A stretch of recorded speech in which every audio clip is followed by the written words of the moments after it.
Hi, everyone. Welcome to the Awareness Podcast with your host, Bill Free. Namaste.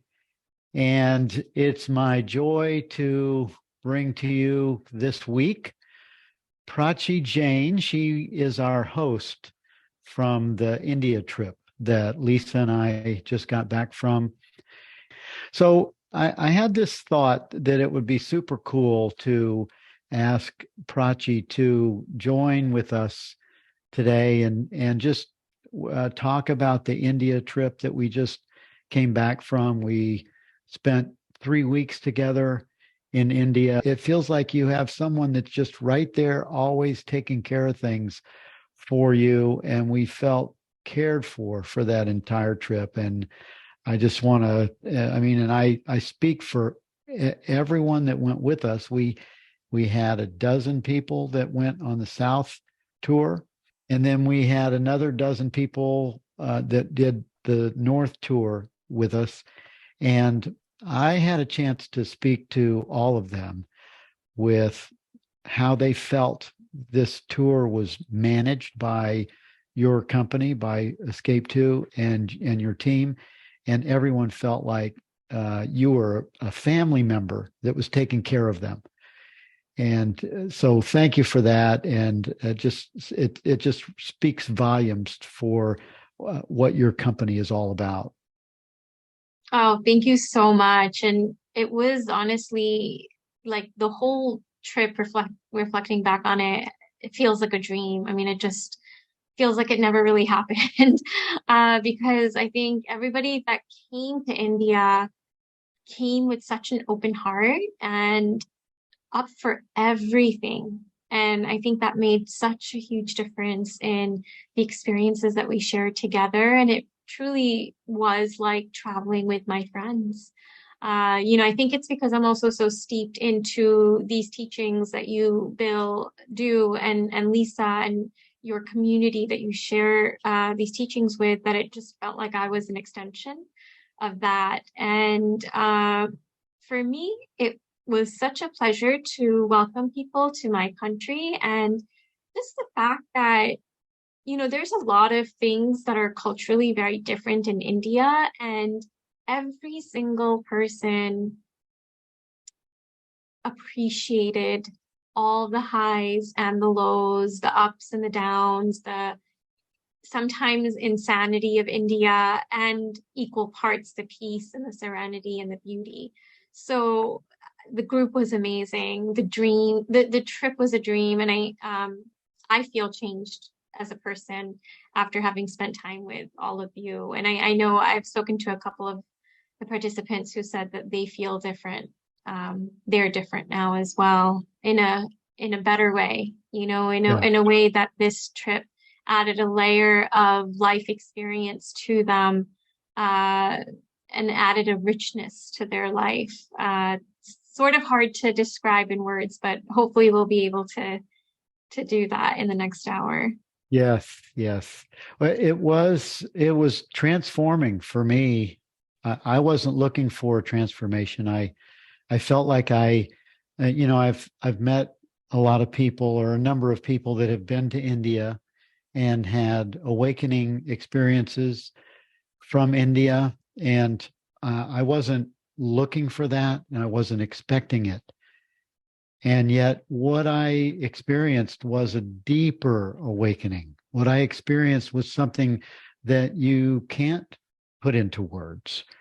It didn't start in Bangalore. It started within a few hours of getting to Tiruvannamalai and Yogiville.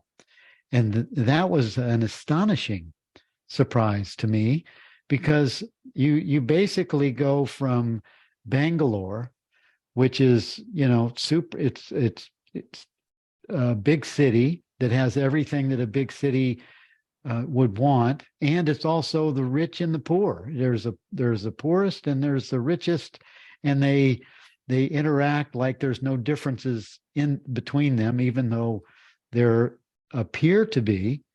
And then there's all the biggest companies in the world that are have products available right there in Bangalore, and it's like a Silicon Valley of India. It's the Silicon Valley of India, and the commerce of the Silicon Valley in India. And yet, when we visited the Ramana Maharshi ashram there, it goes to another whole piece to the puzzle, because there's the mysticism and the teachings of Ramana Maharshi and the teachings of Hinduism, and that culture is also still in Bangalore. Yeah, absolutely. Absolutely. I mean, I think it's interesting because in some ways Bangalore is a nice little landing zone, for entering into India, because you still do have the hotels and you have, like you can go to a Starbucks if you're really like in culture shock and you need to just have a piece of comfort from back home. But at the same time, there is that sort of ancient wisdom and ancient spirituality that permeates everything, everything from, like you said, the rich and the poor and the people on the streets and the beggars on the streets, to sort of some of the new establishments of the city that, for example, I think for our goodbye dinner, we went to a place called Go Native, which is trying to bring back the indigenous ways of eating and the native ways of eating. I think some of which we experienced in Yogiville in Yeah. the farm.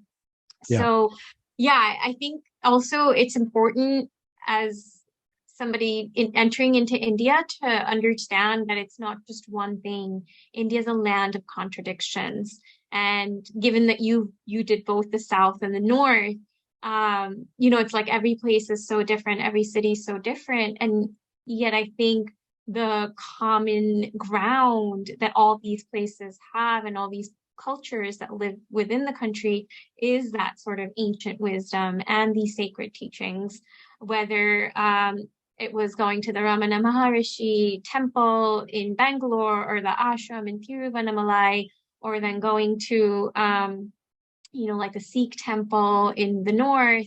There's just so much devotion and so much of a steadfast focus on God, on something higher in that country, that is really, I have not experienced this in any other place that I've visited in the world. Yeah. Yeah. Me too. And one of the things that was interesting, that I mean, one of my favorite parts of Bangalore, besides I mean, what I love about India, believe it or not, is those rickshaws. I love those little rickshaw machines that are in every city. And a rickshaw is just a three-wheel, like a covered motorcycle, basically with seats in the back. And there were thousands of those everywhere, and they're always beeping their horns and making sure they're coming. And I thought that was the treat. That was one of the warm treats of India culture for me. And when one of the mystical journeys that I had from your tour, from a place you took us in Bangalore, was the sound healing. Was a really great treat. Tell me more about tell the audience more about the sound healing and how you came across it. Yeah, yeah. Well, just one note about the rickshaws. I was actually in a rickshaw with one of the travelers on this tour, and they actually told me that they feel so alive just being in that rickshaw in the madness of India, and that it's the most exciting place they've ever been to in their whole life. And I think just something as simple as taking a rickshaw from point A to B, it's almost like every cell in your body comes alive and it pulls you deeply into the present moment. And I think India has that capacity of just like, wow, I'm alive and there is so much life around me.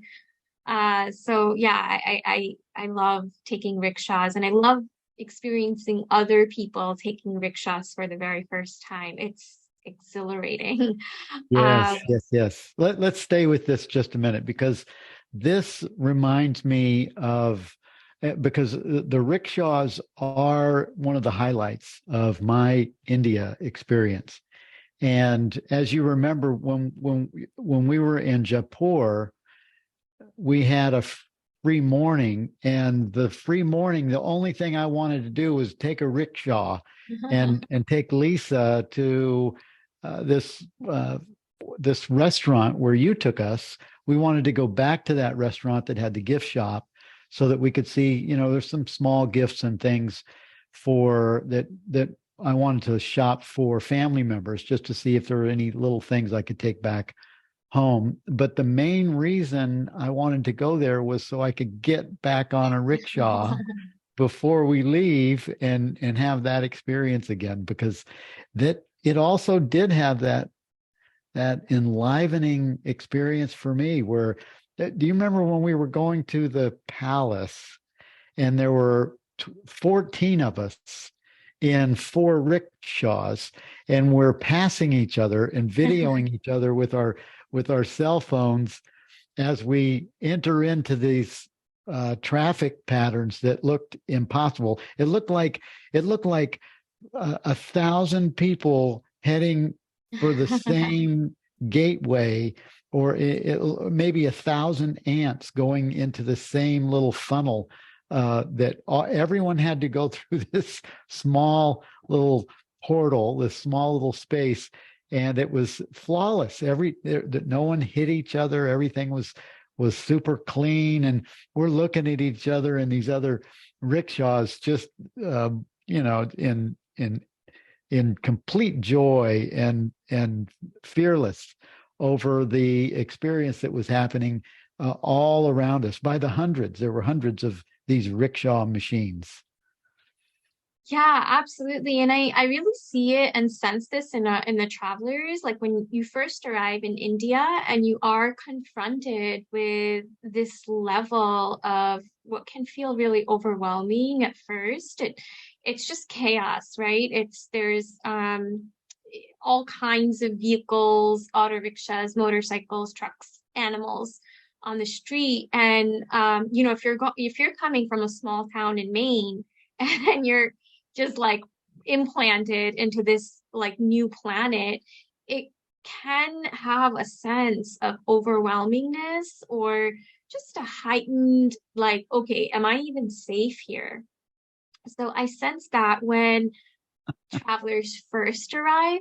And what I think is so interesting is that just in a few days, there is this kind of like relaxation Mm. into the flow. And that might be a metaphor for life in general, where, we tend to get really overwhelmed by things and things that the ego finds really uncomfortable because it's not used to like a particular way of life. And then you just trust like that this is a flow and I can actually just like merge into the flow. Yeah. And so you just got that from the travelers, from day one to day four. It was just like almost like a collective exhalation that we all took together and really started to get into the flow of things in India. And obviously, I think going from a crazy city like Bangalore into a farm in Tiruvannamalai facilitated that. I remember when I first entered the farm after 4 days of being in Bangalore. Actually, I had been in Bangalore longer than you all because I was already there before you got there. And I just remember looking at the butterflies and looking at this tree in particular, which is in my background next to the meditation dome, and just like, I'm so glad. I'm so glad to be here. And I thought later on, I reflected on just this like relaxation into the flow.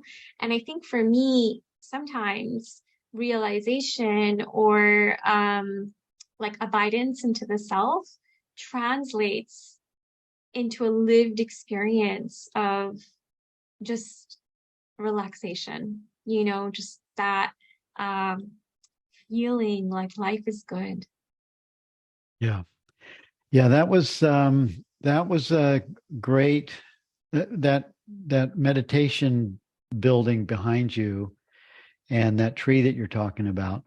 That's Yogiville. And this was our second stop on the India tour.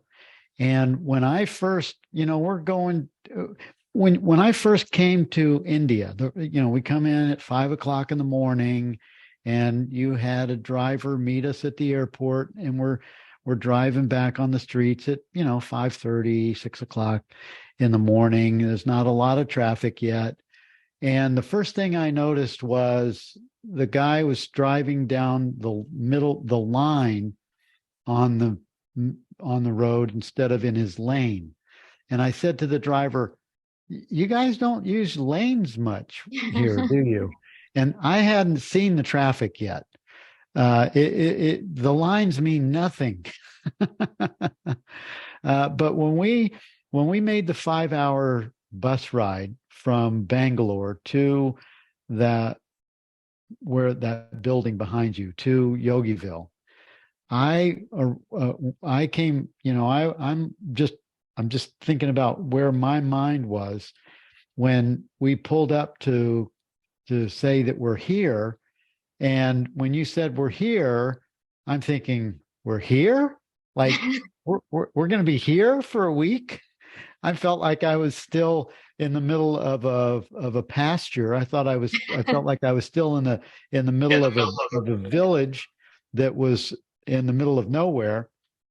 And so the first thing I did was pull my phone out, and I am looking for a Uber. How far is a Uber from here? And they don't exist there. Number one, and there were no roads. It was just there's dirt roads, and it's very rural. And then we get out of the bus, and our host Laxman at Yogiville, he wants to invite everyone on the bus to go have fresh coconut drink, where they chop the top of a raw coconut. It's been skinned, and they chop the top off, and you just drink out of this coconut, this refreshing drink. And for him to, he insisted that we all have some coconut, and he had his team there as people were chopping coconuts up and making them ready for us. And it was within 2 hours. I couldn't really put words to my feeling, but within 2 hours of being there at Yogiville, I had been transported to a place of inner peace and happiness that I can't remember ever having before. There is something about that place, Yogiville, and I think it may be because it's only 10 kilometers from Arunachala, which is it's the mountain. It's where Ramana Maharshi is. He lived for his entire life after awakening, from about 18 years old until he was, I think, 70.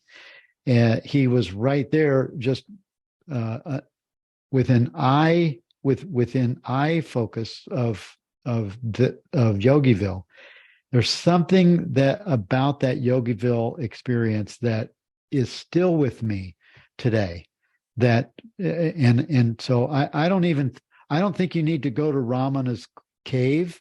I don't think you need to do the walk around Arunachala, although we did that 14-kilometer walk, and we did go to Ramana Maharshi's ashram there.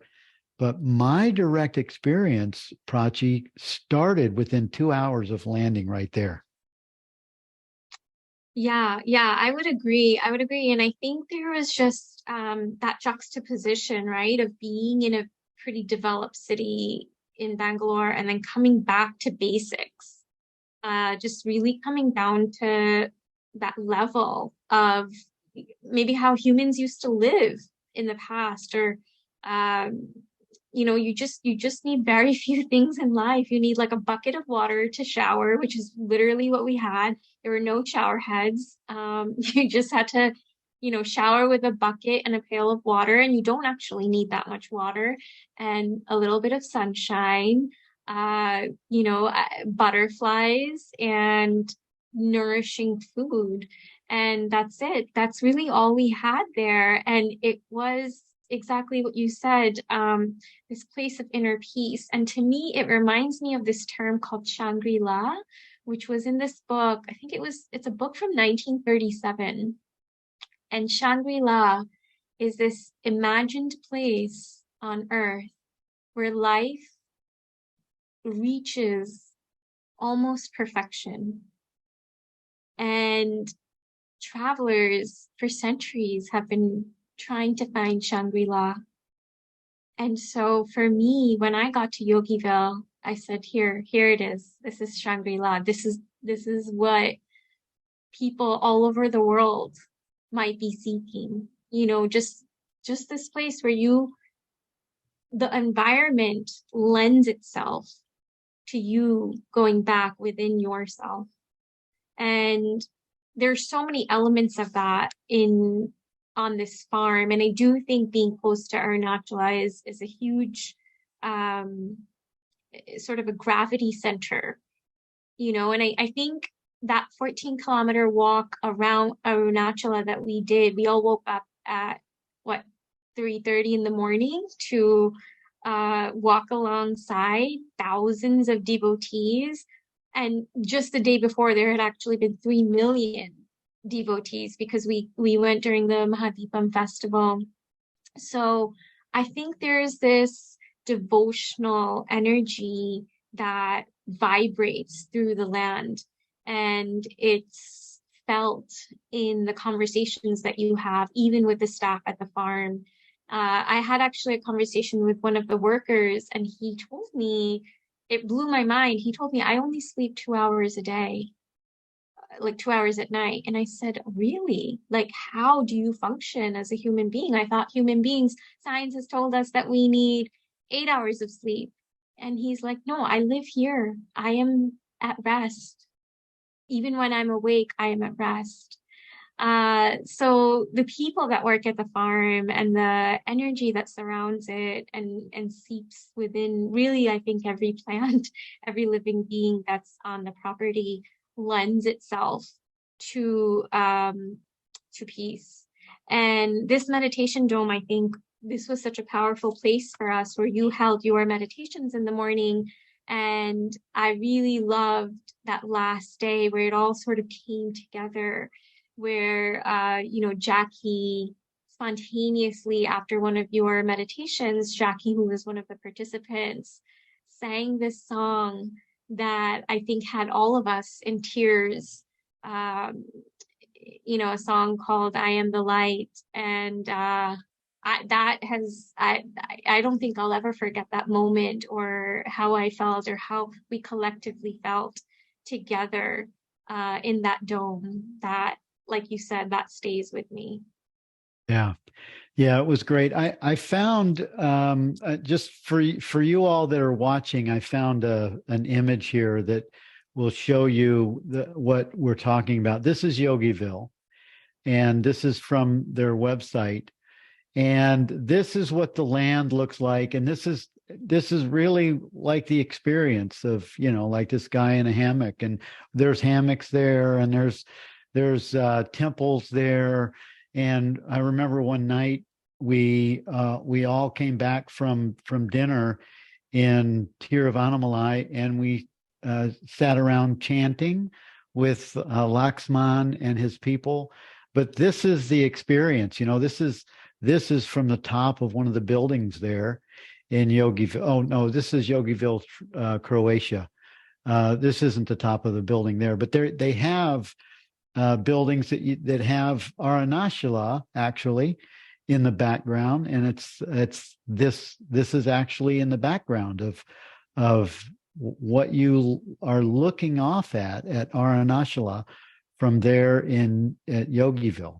And this is remember these little kids with these uniforms on, and because there's a school for the local village right there in Yogiville that has all these beautiful little children, and they're waving at us, looking at all these white skinned people, and maybe for the first time, and or for just a something that doesn't happen all the time. And then right there around the area of Yogiville, we ran into natives or the local village where they have rice farming. There's bulls and cows and goats and goat herders all around. But in the background of all of this, I feel that you have the energy of Arunachala in the background. And then the other thing they have is amazing food. They had a cooking class. Laxman, who is the one of the co-founders of this Yogiville ashram, his wife does Ayurvedic cooking and Ayurvedic yoga, and she does classes. They did a cooking class for our group, which was pretty awesome. And you know what's funny, actually? I'll tell you the story of how all of those things, those activities came to be, because when you and I started talking about the trip, Pradeep and I did not know that it was going to be Deepam. And Deepam is this massive festival, especially in South India, where millions of people, millions of devotees flock to Arunachala because they light this fire on top of the hill. And so when we started finding out, several months beforehand that we are going on the exact week that millions of other people are going, we were like, oh no, what are we gonna do? Because, we didn't want you all to be like run down in a stampede or something. So then we were like, okay, what do we do? What do we do? And so that's when we were like, okay, the farm itself is so beautiful, and there is just such the piece that we're looking for. We don't have to necessarily leave the farm for that. So while we kind of hunker down and let the religious devotees do their thing for 2 days, what can we do that will enhance this experience? And so we added the cooking class, and then we added a village tour. So the group got to walk around the local village and go to local temples and people's houses, and really understand what village life is like. To me, I see that village and it reminds me of like Gandhi's India. Gandhi said, India's heart is in its villages. And I believe that. So anyway, a lot of those activities were because there were so many people coming into town. But it honestly all worked out really well, because I think us going during this massive festival added this layer of mysticism to the whole experience. So the first night that the hill got lit during Deepam, and there was just a road, like a blockade of trucks and buses and cars that had come in and even blocked the road as far as 8 kilometers outside of the hill. But I remember that night we all went and we all saw the lighting together, and the locals did a little ceremony for us. And then that first lighting of the hill, and it was quite foggy that night. So we were like, oh, is it really there? And it was just very mystical. And the energy of everybody turning toward the hill and, putting their hands together toward the fire, that was very, very special. So there's just so much, I think, to be said about Tiruvannamalai. And I think it's a really, really fantastic place to have like your first journey into India, both sort of from an outer experiential perspective, and then again going back within. I think the Yogiville, the farm life, the hill, all really kind of call you into yourself. Yeah. Yeah. They call to a self that it is the peace. It is the peace. It's the peace that you're longing for and you don't even know it. It's the peace of your I am presence that somehow it reveals itself with those elements in a mystical way, and it goes deeper. I was pretty surprised the impact that Yogiville by itself had on this bodysuit, on this on Bill's experience. But I was more impressed with the whole culture, the Indian. I know that I was Indian in some lifetime because I loved it so much that I'm returning. I'm going back with a group. As you know, we're planning a tour in 2024. Not a tour, but we're doing a 12-day intensive right there in Yogiville, and it's because of the experience that I had with this place, because of the experience that Yogiville had, because of the experience that Aranashala had, because of the experience that the culture, the mysticism, Ramana Maharshi's teachings, all of the staff, I mean, not the direct staff of Yogiville, they may not even be on a spiritual path, but you feel like they are. You feel like they're on the same path as you are. When they look at you, there's just love looking back. It's just a total love connection.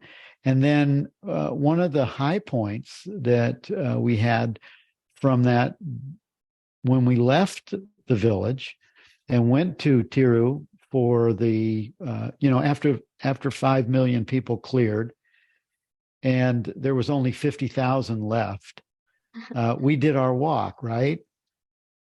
And we did that 14-kilometer walk around Aranashala, and I think there were about 12 or 15 temples that you would stop at, and maybe it was a favorite Swami or a favorite sage that you followed or follow. I talked to John Mundy yesterday, and he said that he went to India and Sai Baba was his teacher. And there was a temple there, Sai Baba temple, in that walk around Aranashala. And there's something about, there's a reason that 5 million people descend on one tiny little community that only, I don't know what the population of Tiruvannamalai is, but it's not a big population. 5 million people requires that the government shuts vehicle traffic down within some vicinity of the hill, because it's only accessible to foot traffic at some point. You run out of place for people to drive safely.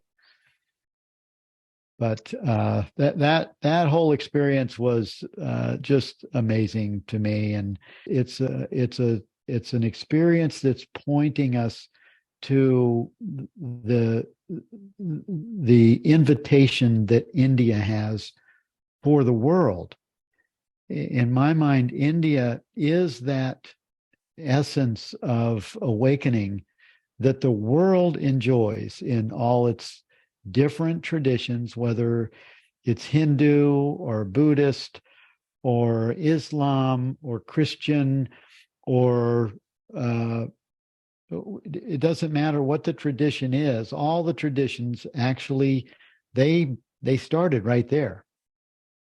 They emanate. The energy has started in that location. Maybe not just Tiruvannamalai, because in my mind, I thought Tiru was it on our tour. I thought, okay, so we made here's Bangalore, Tiru's up here.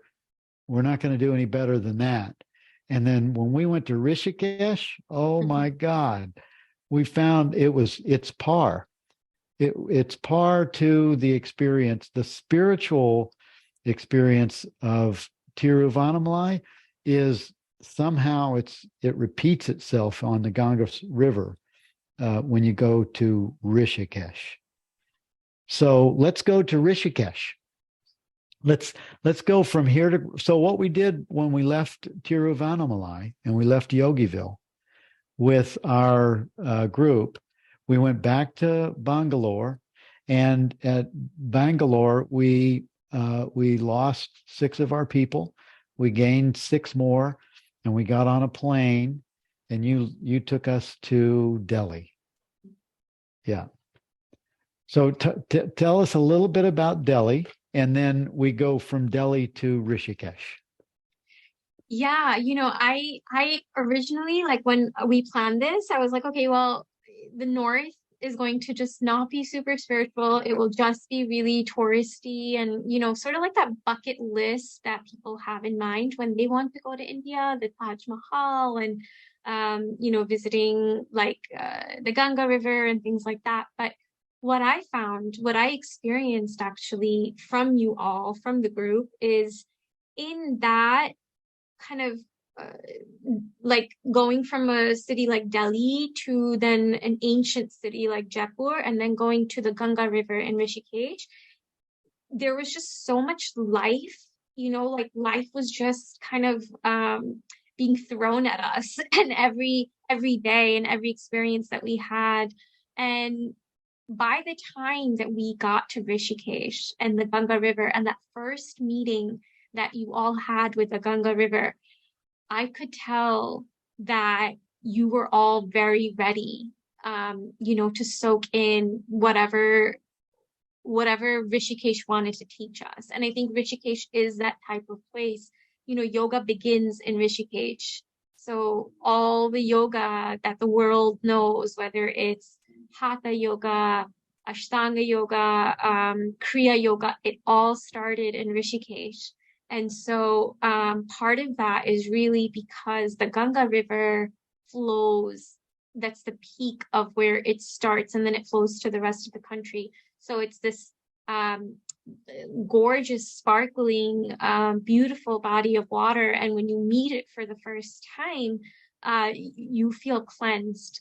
Without even touching it, you just feel cleansed. And then we went to the Beatles ashram, which was such a special experience to see how, really starting in the 60s, how did the West start learning about yoga and meditation. And the whole experience, I think, in Rishikesh allowed us to really soak in the experiences we've had in India thus far. And what I can say is that I would guarantee every single person that has gone on the South trip and the North trip will be back to India again. They don't know it yet, but India will call them back. And I could sense it, right when we left Tiruvannamalai, nobody wanted to leave, actually. All the conversations people were having were like, oh, when can I come back? And can I volunteer at this farm? And like, when are you doing another retreat? So there was this sense of like not wanting to let it go. And then I think also when you got to Rishikesh, people were making plans of, oh, I would love to come back here for like a yoga teacher training, or I would go deeper into the Himalayan mountains. So again, I think ending the trip, the North trip with Rishikesh, again, India kind of like sunk itself deeper within all of us. And I'm from India. I was born in India. I am a Delhi localite. I do live in Boston. And now I've traveled back and forth to India almost 45 times. And I just keep going back. It's just, there's something about India that just keeps calling me back. And being able to share that with you all is really such a joy. And I'm so looking forward to doing this again in 2024. I know that this time when we do it, it'll be a really, really intense and deep retreat. So I'm really looking forward to spending that time with all of you and again doing everything that we did in the north and ending in Rishikesh because I think that really, really ties the experience together. It's quite life-changing, and yeah, I'm looking forward to meeting new faces. I have a feeling we'll have some faces that came on this tour that'll come back again, and really looking forward to being with you in Tiruvannamalai again, Bill. Yeah, yeah, me too. It was amazing. The South and the Bangalore, the middle and the North were all uh, treats to my life. I mean, I'll never forget. And if I never went back again, I'll never forget it. And yet I have water from the Ganges River. Hello, right there. Actually came back with that. I have, let's see, I have dirt from the Beatles from their bungalow where they lived. That's from the Beatles ashram. I have sand from the Ganges River here, a little baggie full of sand. So I kind of kept these, and I have a rock. I got this rock from when we first got to the Ganges River. I got this rock, and I don't know. I just thought, well, I want to bring some of that stuff back, and now it's just sitting right here with me. And also, I have this guy. This is my new best friend. And I got this while I was there because one of the other cool things about India is how cheap everything is. This thing right here is like, it's like $40, and it's probably a $400 jade little statue of Ganesha. The one of my big purchases in Delhi. To me, Delhi is the place of art and culture and oh my God, city. I mean, if you don't know, if you're watching this or listening, there are 38 million people in Delhi.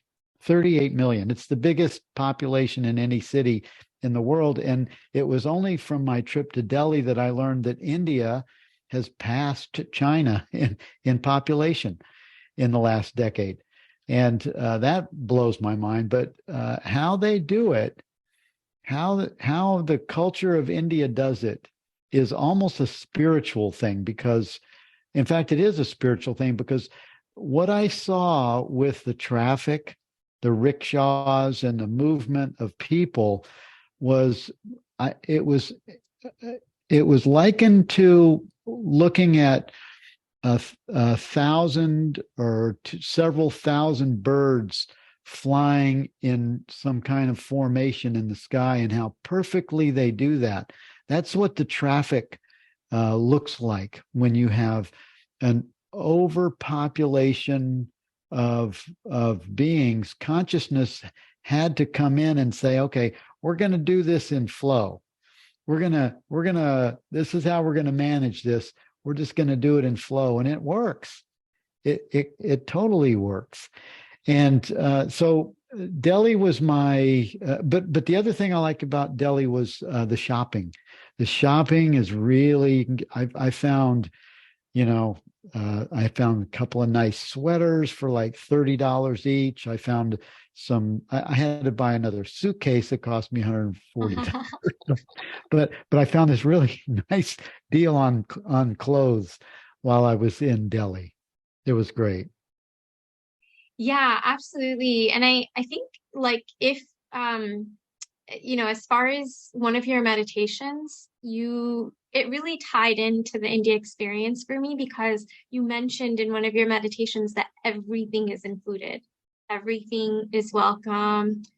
It's all included, nothing is left out. And I think India really embodies that because you see it on the streets. everything is included from, the beggars on the streets to the monkeys to the cows to the garbage, to the palaces. It's all welcome and it all coexists, and everything is valuable, and it all makes up this very rich life that we Yes. experience. Yeah. So Yeah. you really see that in India. I think it's not like, okay, the animals have to be in the zoo and the garbage has to be somewhere else. Like it's just Right. all right in your face.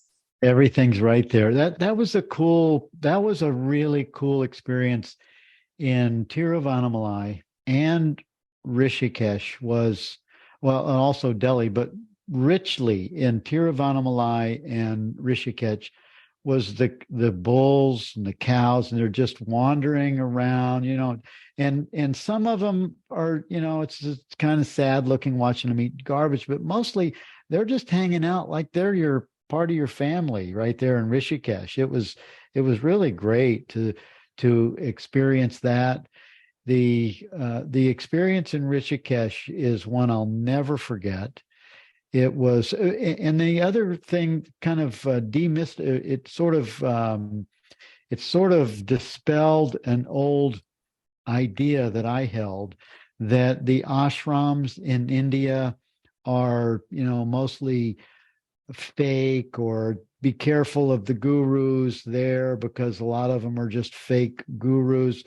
And that wasn't my experience. My experience was there are many ashrams that are legitimate ashrams in tribute to awakening, in tribute to many of them to the Hindu traditions, but also just the awakening experiences through the different Saraswatis or the Swamis or the legitimate guru teachings that are pointing to the oneself experience. And the ashrams that we went to, I don't know, probably at least four ashrams right there in Rishikesh, and right down from this amazing 5-star hotel that you took us to, there's this fabulous, I mean, it's old style, it's old world ashram that once you go through the gate, it feels like you've entered into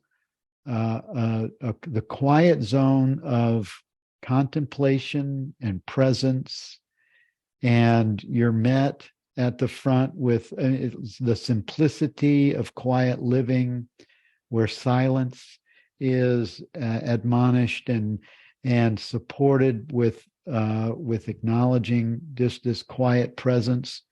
There's cows and bulls there laying down in their little area, just as I don't really know what their purpose was, other than I don't think they were milk cows, but they were laying in this area over there. And then we go further down, and we have a time with a meditation with a Swami that gives us insights about India and about reincarnation that I never heard before. It was amazing. The teachings from this Swami guru that we he did that meditation, he did a teaching, we had lunch there, and then this really blew my mind, was that digestive meditation. Have you ever heard of that? I only in this particular ashram. Okay. I saw the value of it. Digestive meditation. I mean, it's like, why aren't we doing that? That should be like that should be advertised. Because I've really felt that it was a missing component to the system. Why not have Exactly. it was digestive breathing, digestive meditation. It was the whole element of, okay, so we just had a nice meal. Now let's help it to do its thing. Yeah. Exactly. And I think Rishikesh is that type of place that it has so many modalities of meditation and yoga and schools of thought, that for somebody coming to India and wanting to try and sort of experiment with some of these. This is a really, it's really ripe and it's very active. And it's amazing that for centuries, this has been the place where people have come to, practice different schools of thought. I mean, I really started going to Rishikesh for Muji. And although Muji hasn't been doing his satsangs in Rishikesh for a couple of years now, you can find your teachers. You can find the kind of meditation that works for you, or maybe you're just looking at seeing everything through the lens of non-duality. And so, like you said, there's just so many teachers, so many ashrams in service to practicing some of these things. And so, yeah, I really think if somebody can do like the South and the North trip, if you have that time, and you have those resources to spend a month in India, like you will not regret it. You will be very, very enriched, and I think it's going to add another dimension to your own path.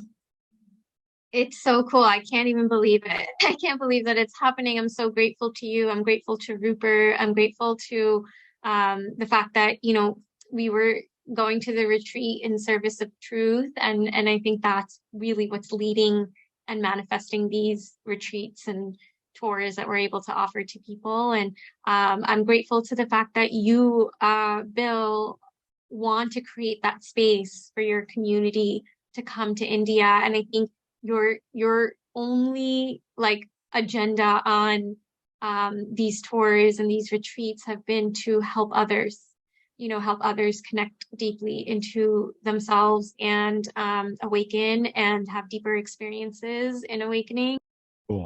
Cool. Well, I think that ends our broadcast today. We've talked about everything. We're about an hour into this broadcast, the awareness broadcast, and we'll also use this for a tool for people that are interested in the India experience. For you, this is it, and it's for me. My love for India is the mystical power of India, because this is where our return to divinity. It's where it started. I mean, when as the evolutionary process works, we started looking for God, looking for ourself in God, or what we are in God, in India. And it really serves us, and it serves the awakening experience if we can go back to that that place where it all began, and make a connection with the beginning of our essence. And thank you all for joining with us here for the Awareness Podcast. Thank you so much, Prachi, for sharing with us today and in all ways. And you all that are interested in the India tour, there's a link below. You can click on it and you can go right over to Prachi's website and find out more. Thank you so much.